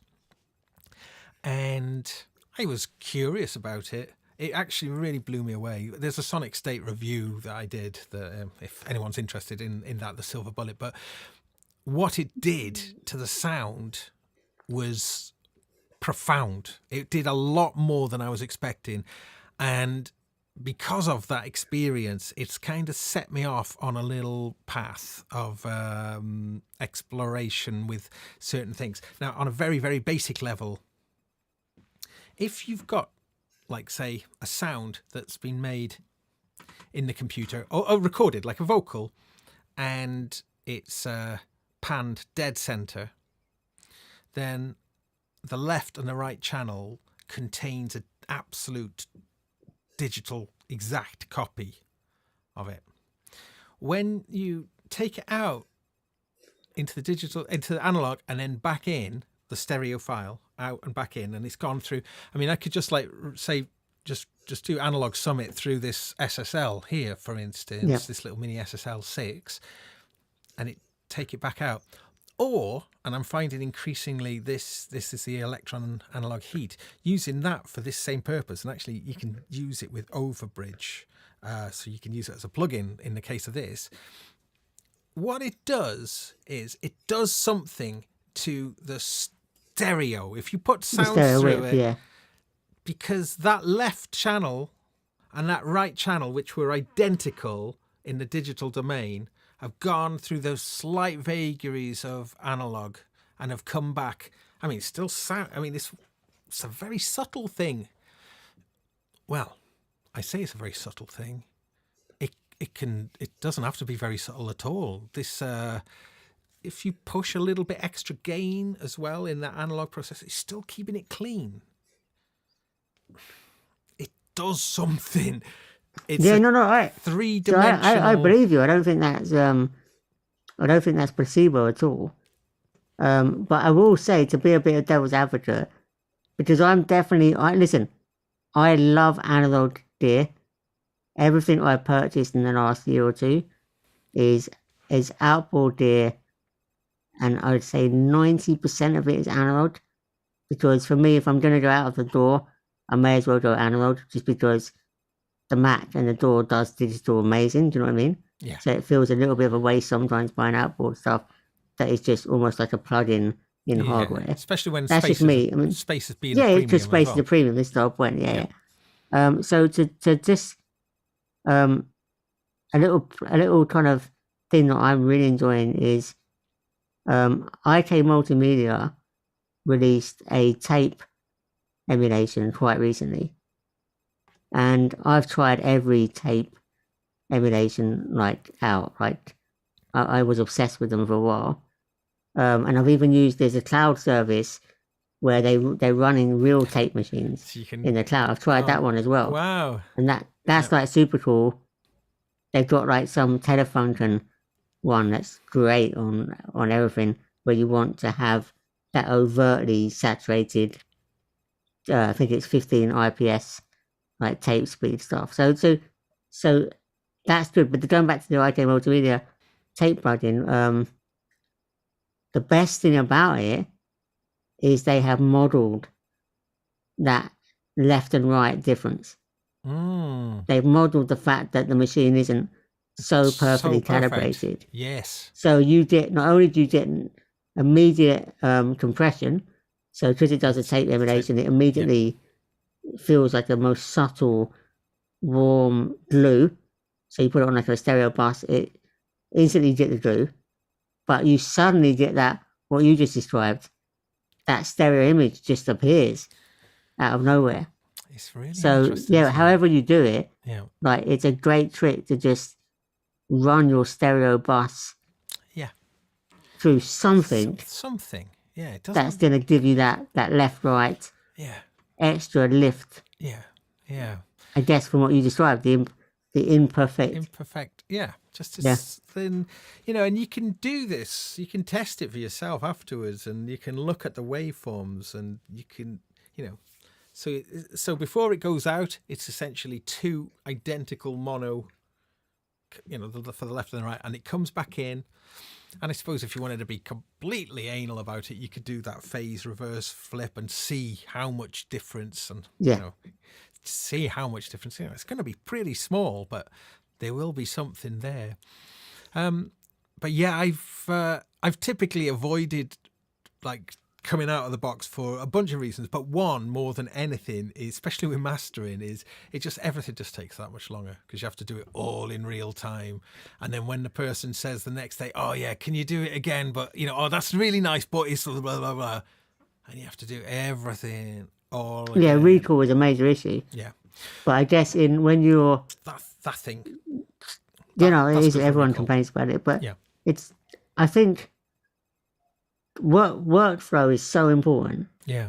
And everybody has different workflows, and there's always trade-offs with the way you design your workflow. Mm-hmm. And as you get older and wiser, there's like ways of being like more efficient. Anything as simple as, this, when you come to mix a project, just laying out the tracks. Oh yes. In a way that you do it every single time the same. And colorize to it. Just muscle memory, yeah. In terms of like, where are the bass track, where are the drums?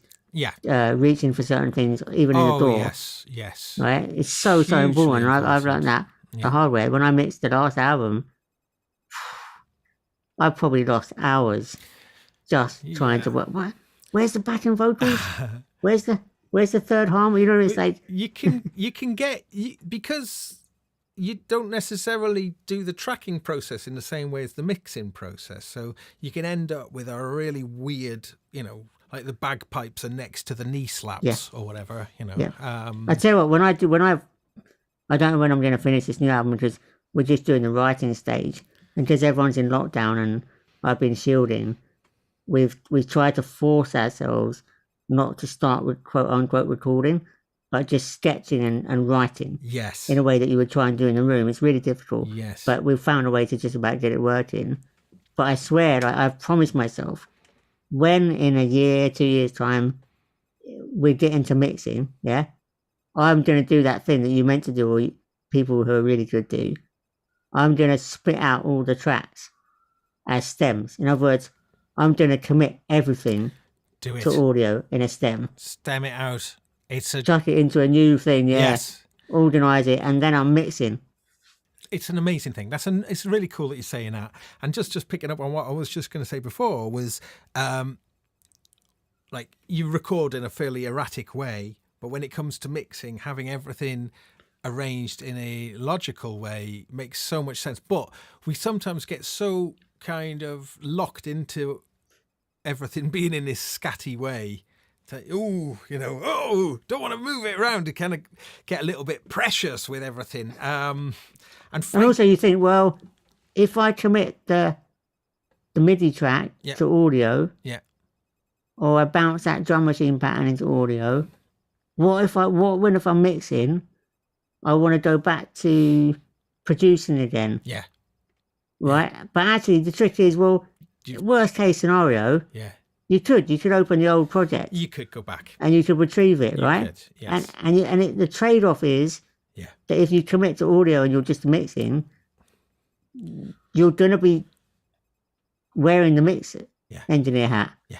And not wearing You've moved it. You've moved the production on. You've moved it on and you've kind of gone, let's take it into this. Yeah, vitally important. What I was going to say, though, is like, when you get precious about certain things, I think it's really important to challenge preciousness. Preciousness can be something that can really blight the production process, that you spend way too long editing a little bit or something. It's just, and really mute the thing and suddenly, now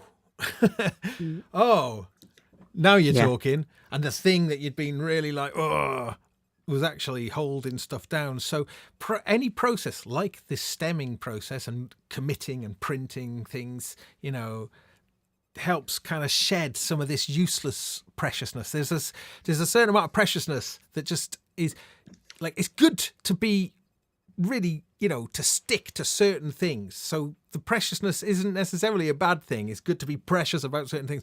But I think it's like retaining what is important and being able to discard what isn't important. And I think going back to modular, I guess that's why people love Eurorack, because you predominantly are getting away from the door. Yeah. You're predominantly not committing anything. Oh, yeah. Because it's all fleeting. Yeah. People on the whole don't record their modular. It's a very fleeting relationship. Yeah. And that's scary, because I know I've done some modular jams late at night and I don't know because I've not been able to listen back to them, but in the moment I'm like, oh, this sounds like I'm having so much fun here. It sounds amazing. That must be coming across in the music. Yeah. But I'm not trying to record. Yeah. I'm not, I might hit record just for myself so I can sort of smile in the morning. Yeah. But what I mean is it frees you up. Yeah. That you're not precious because no one's going to hear it. Yeah. And then you get into this argument. I've heard people say this. I'd love to get your views on this, Daz. But like, I've been a musician for years and years, like since I was a kid. I've been in bands. I've been in really good recording studios. I was very lucky to record at Maida Vale, BBC Maida Vale at one point. Yes. That was a great one. I went there. I was a Hammond. My main instrument is Hammond organ. I went there and I was like, oh, Steve, there's a real Hammond, right? Yeah. And so, where? Went to the room where they stored the Hammonds. This is BBC. And it wasn't like, do you want to play a Hammond B3? It was like, well, there's 3 of them. Which one do you want? Do you know what I mean? And I bet they all had different character. Maida Vale. Yeah. Maida so, Vale. yeah. I was So- talking about Maida Vale the other in a show a couple of Really? weeks ago. You know, we've got to hold on to it. They're trying to turn it into flats, and and you've been there. Isn't that place steeped in a magical, wonderful quality? I mean, listen, I've almost had the chance to pop into Abbey Road, yeah, and Abbey Road's amazing. Don't get me wrong, you know, but Maida Vale I preferred it in the sense that it was less commercialized. It was still like it still felt like it had been left how it was found. Oh, it's got a really nice smell as well, Maida Vale. I love I was going to say that, but that might sound too weird. No, it is. But yeah, it's weird. Definitely... It's fantastic. I don't know. Every time I've been there, and I've been fortunate enough to have done a bunch of sessions there over the years, and every time, I just the smell of it. So I'm really upset about Maida Vale. I hope that there's some way of reversing it. Anyway, I don't want to get into. So my question was. Yes, question. People say in Eurorack, they say the sort of joke on Reddit is, people, they spend all this money and they don't really make any music. Yeah. They just do these late night sort of ambient jams or whatever, or play with noise. Yeah. And you're a musician, and I'm kind of a musician. And I probably looked at that before I got into Eurorack. I thought, yeah, do you know what? They're kind of right. Like, that criticism sort of stands. But then when I got into Eurorack, I realised that, so my day job is quite pressured. It's pretty full on. Lots of deadlines. PR people relentlessly pitching you, founders moaning when you don't cover their stuff, because they're all chasing these startup ideas, and, for them it's everything. So it's constant barrage of noise and pressure. And I found with Eurorack that I would sometimes sort of start a Eurorack jam at 10 p.m. And it'd be my last hour or two of the day. And I found it was the one time I was really, really switching off. Right? And people say to me over the years, they've gone, Steve, you should try meditation. I can't meditate. My brain doesn't meditate, right? Mine doesn't. Because my brain just goes quiet and dead time. Oh my God, ideas. It doesn't go like relax, you know what I mean? Yeah. But with Eurorack, because you're kind of in the sound and you're so absorbed in being at one with the modular, that suddenly you forget about everything else. Yeah. And so I started to think, don't be a snob.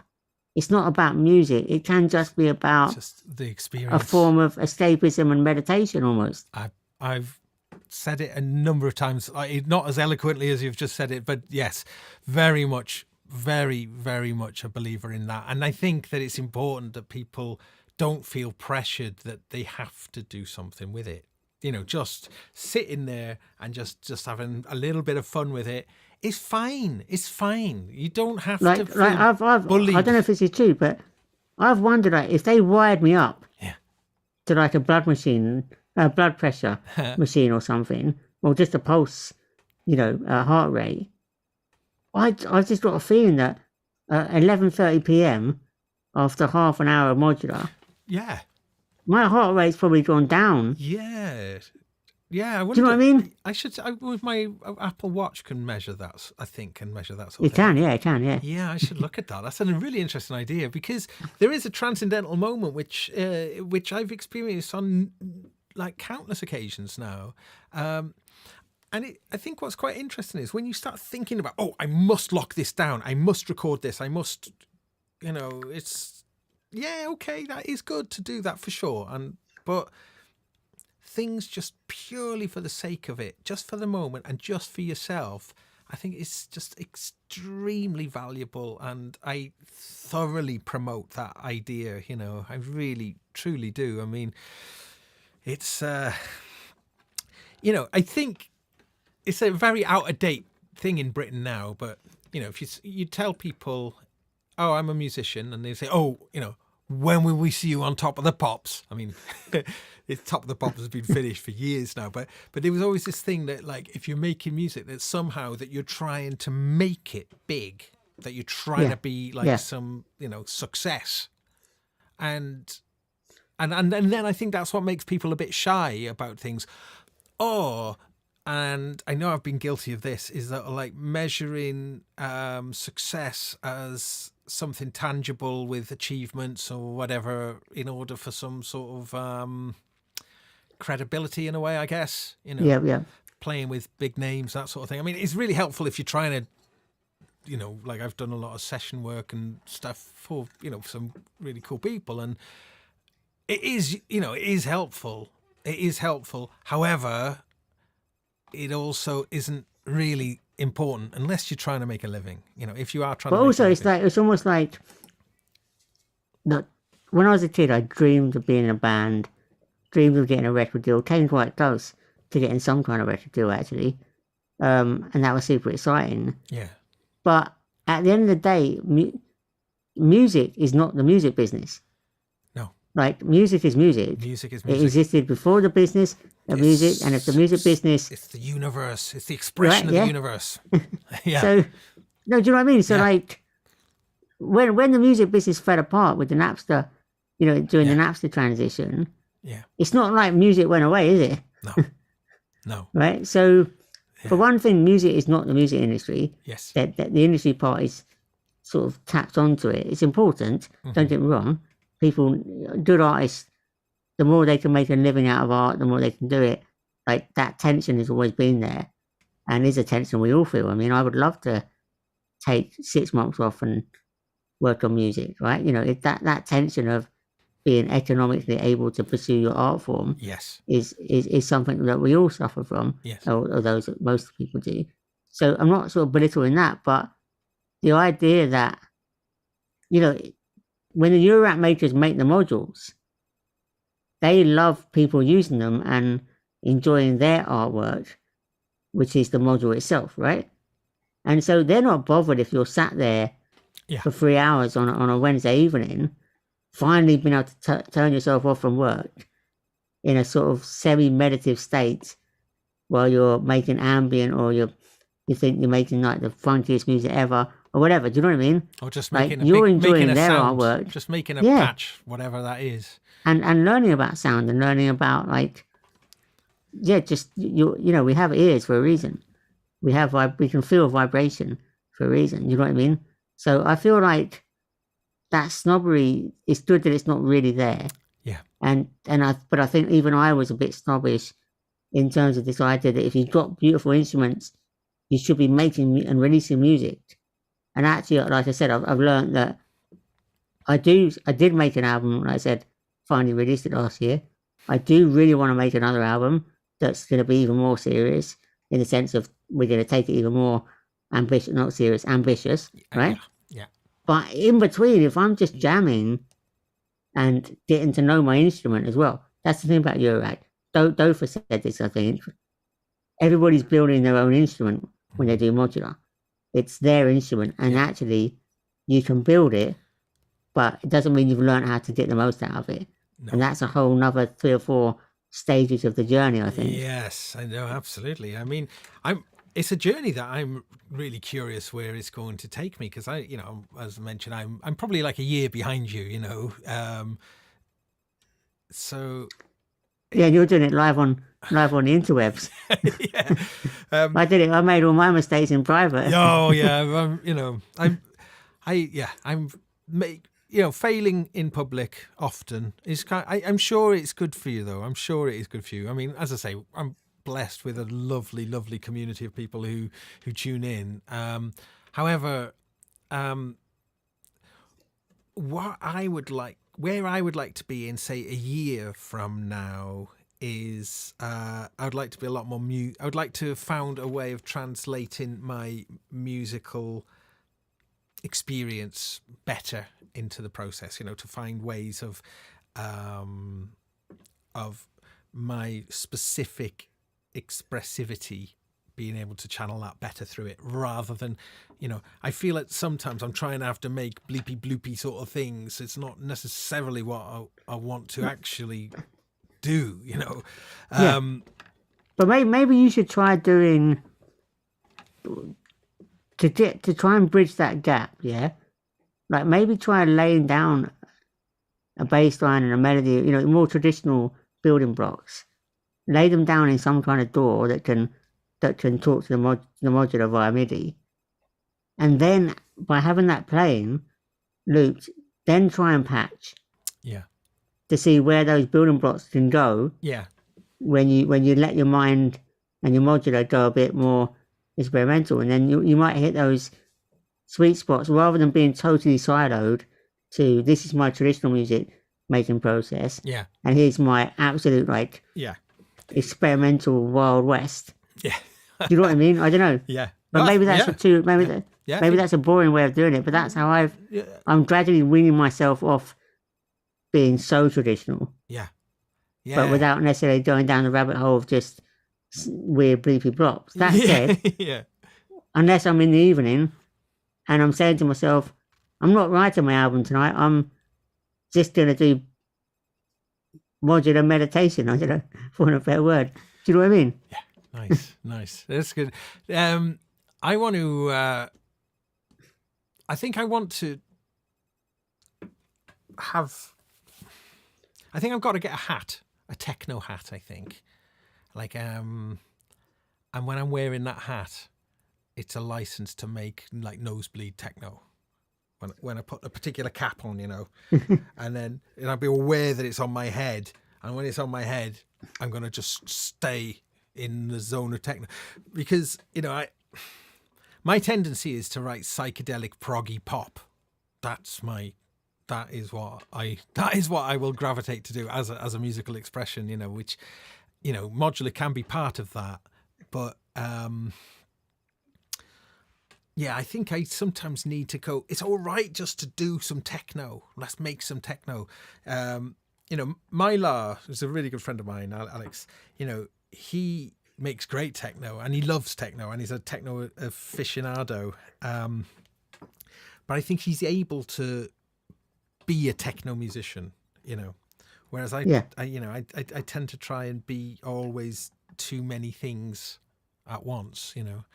I mean, I know I saw I had an interview with someone on a podcast, in fact, yesterday, and they were asked the question, you know, do they prefer to release different genres under different pseudonyms? Yeah. Right, and they said they do. They said it's really important to sort of go into character almost for that genre. Yeah. Because then they're free to totally go all in. Yeah. And not have to worry about bringing their audience or themselves with them. You know what I mean? Yeah. Well, I mean, some people who I've known for a long time have been very much like that. Mike Paradinas, who I was mentioning a couple of weeks ago because of his involvement. Do you know him, Mike Paradinas? He's like musique, but he would also be Jake Slazenger and, oh gosh, what's his other names, but Luke Vibert as well was the same, and he'd use his Wagon Christ name. And I don't know those guys, but that's a common. Just I know that I've done a bit of that, but part of me also thinks what a waste building an audience and then sort of throwing that audience away for a project where you've got to start over. But I guess in 2021 that's a very silly old-fashioned way of looking at it. Yeah, because your tribes find you, right, in different things you're doing. So, but there's something to be said about, and I know you suffer from, it sounds like you suffer from this, I know I do, but when you're used to trying to make, you know, really finished tracks, songs, you come from a songwriting background, it's very, very hard to let go, right, and to let yourself sort of have the naivety and the freedom to just let music flow through you if you're already thinking about but what's this going to be like as a finished thing or whatever. Do you know what I mean? Yes. And I guess putting on different hats or saying, I mean, I know when I was in my band back in the day, we were basically a sort of blues, rock, funk. We came from the acid jazz tradition. So when we were first forming, bands like, I don't think you talked about this on one of your shows, bands like Corduroy and Mother Earth. I love Corduroy. They were our they were our influences in terms of they were our contemporaries, but our influences were going to be, you know, the stuff that they were influenced by, if that makes sense. Yeah. But they were our contemporaries. But then when the band took a bit of a break or was sort of on the verge of breaking up, I remember I did a project that we called Blue Dub, which is like kind of bluesy dub music. And we called it like the Blue Dub Project. And we did like 3 mini sort of demos, stroke EPs. I mean, they weren't EPs because they weren't really released, but there would be EPs, they were released today on Spotify or whatever. And just doing the Blue Dub Project, same bunch of musicians, right? Just freed us up completely. Yeah. And that stuff was so experimental that we got a friend who's got a sound system, and we sort of remixed it through his mono preamp. You know what I mean? It's like nice. Just not thinking. We're no longer the band. Yeah. We're no longer chasing the record deal, trying to think where would an A&R person fit this. We're just doing something completely different under cover of a pseudonym. You know what I mean? Yeah. No, and and that allows you to be naive again and playful and free. I don't know. Yeah, it's funny because I very much have done that myself. And when I'm having my moments, I love losing myself in and getting lost in music, where I lose control of it and it takes over and it starts doing things that I'm like, whoa, okay, this has stepped outside. I'm kind of managing it in a way, but it's started to become something almost external a little bit from myself. It's started to gang up on me a little bit and take over. But I was thinking, with a techno cap on, I can whip it into kind of into techno shapes, get in there and but anyway, Steve, I think I'm going to draw things to a close now. This is a fantastic conversation. I'm so glad that you joined me, and it's been a fabulous experience getting to know you as well. No, thanks. Oh no! I realised something. Can I just do? Yeah. If I flick the switch, every time I've gone to flick the change the camera, it's faded your voice out. But could you just go la la la la la la? No. Hello. Oh, it still does it, doesn't it? It's all right. I need to find. Okay, I found another flaw in my system. No, I just want to say, so the audience knows, Daz and I we know each other now, but we only spoke for the first time. What, about 2 weeks ago? Yeah, something like that. Yeah. And I reached out to Daz to say, hey, I've done this module, the VLH, with Siam Modular, and we just want to send you one, right? We would love to get your feedback. And it wasn't really anything more than that. And you were so nice when you responded. You were so sort of just how I would hope you would be, and so supportive. Phew. And then no, but you say that, but you know what I mean. I mean, I'm a journalist. I'm used to people thinking I'm going to be aloof or hard to reach, and I try to make myself as accessible as I was when I was starting out to where I am now. Do you know what I mean? And you were the same. And I just thought, you know what? I got to get to know this guy. Just because I thought we'd have great conversations. Oh yeah. And when we spoke the other night, you were like, "We got to stop talking. We're gonna spoil all the good material." Yeah. Stop! Don't say that now. Yeah, let's keep that for the show. But honestly, it's been really, really entertaining, very informative, and also very inspiring. And I'm sure people are really inspired by watching the photos on loop of all of your, well, not all of it, but some of your interesting chops. Okay, so I'm just going to go here. So this. Just a final little look. This is the VLH, Steve's first module that he's been involved in the design of, and that's available. Is it now? Is it available now? Yeah, no, it's available. It's available at siammodular.com. Yeah. So that's the VLH or VCO's little helper, 2 HP. I'm going to plug it here. 2 HP room modulator. Yeah. Subdividers and noise and a nifty through feature. Double through. All in 2 HP, and and it's also. Siam Modulars in Thailand, they deliver all around the world, but if you are at all hesitant, it's also on Reverb and on eBay if you want the extra buyer protection. But honestly, Siam ships so quick. and in terms of getting it out the door, it's amazing. So I wouldn't hesitate. Yeah. Nice. And yeah, SiamModular.com. Great, wicked. So I did want to ask one final question. That just reminded me when you first told me. Well, when I first learnt about Siam Modular, and when you'd reached out to me, I was curious if there was an actual modular scene in Thailand.